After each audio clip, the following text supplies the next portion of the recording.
مرزا مسرور صاحب اور مرزا خاندان کبھی دوسرے جو غیر مرزا خاندان ہے نا ان کے ساتھ وہ اتنا زیادہ میل جول نہیں رکھتے. یہ سمجھتے ہیں کہ ان کا بہت پاک اور اعلیٰ خون ہے، اس لیے یہ اندر خانے ہی آپس میں شادیاں کرتے ہیں. اور اسی لیے مرزا خاندان کی یہ گدی اسی لیے قائم ہے کہ باہر سے کوئی لوگ نہیں آتے.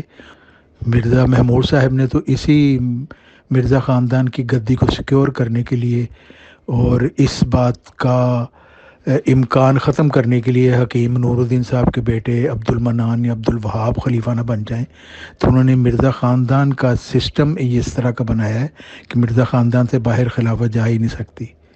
بظاہر ایک ڈھونگ سا ہوتا ہے کہ جی یہ خلیفہ کا انتخاب ہو رہا ہے، لیکن سب پہلے سے ہی طے شدہ ہوتا ہے اور اسی کو پھر ووٹ دیے جاتے ہیں اور وہی پھر بن جاتا ہے.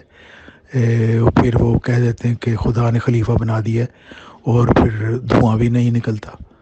جن لوگوں کے کاروبار کی 100% بنیاد کذب اور جھوٹ پر مبنی ہو، انہیں 2 4 6 8 10 جھوٹ بولتے ہوئے کوئی ندامت محسوس نہیں ہوتی، نہ انہیں کوئی حیا آتی ہے.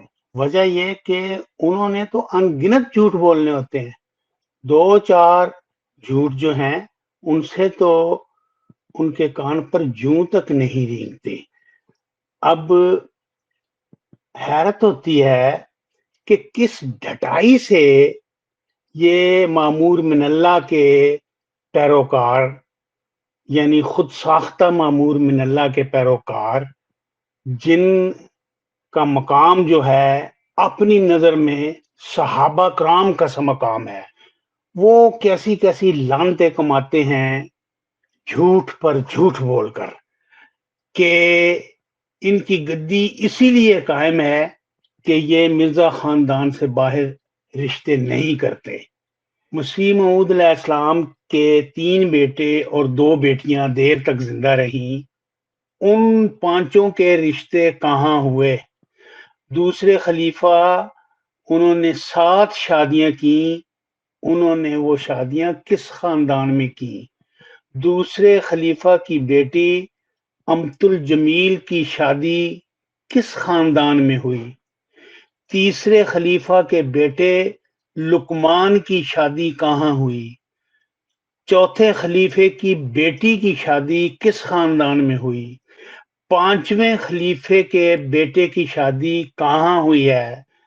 کیا کوئی شرم، کوئی حیا، کوئی ندامت، کوئی غیرت، کوئی ایسی اخلاقی قدر جو پامال ہوتی ہو وہ کوئی محسوس ہوئی؟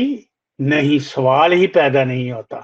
سوال ہی پیدا نہیں ہوتا کہ ندامت کا کیا چکر، ندامت کا کیا تعلق. بے حیائی کی جب حادی کوئی نہ ہو، جب آگ ایسی جگہ پر لگی ہو کہ ابھی تک دھواں اٹھتا ہو، تو پھر حیا کیسی اور شرم کیسی؟ لعنت اللہ علی الکاذبین.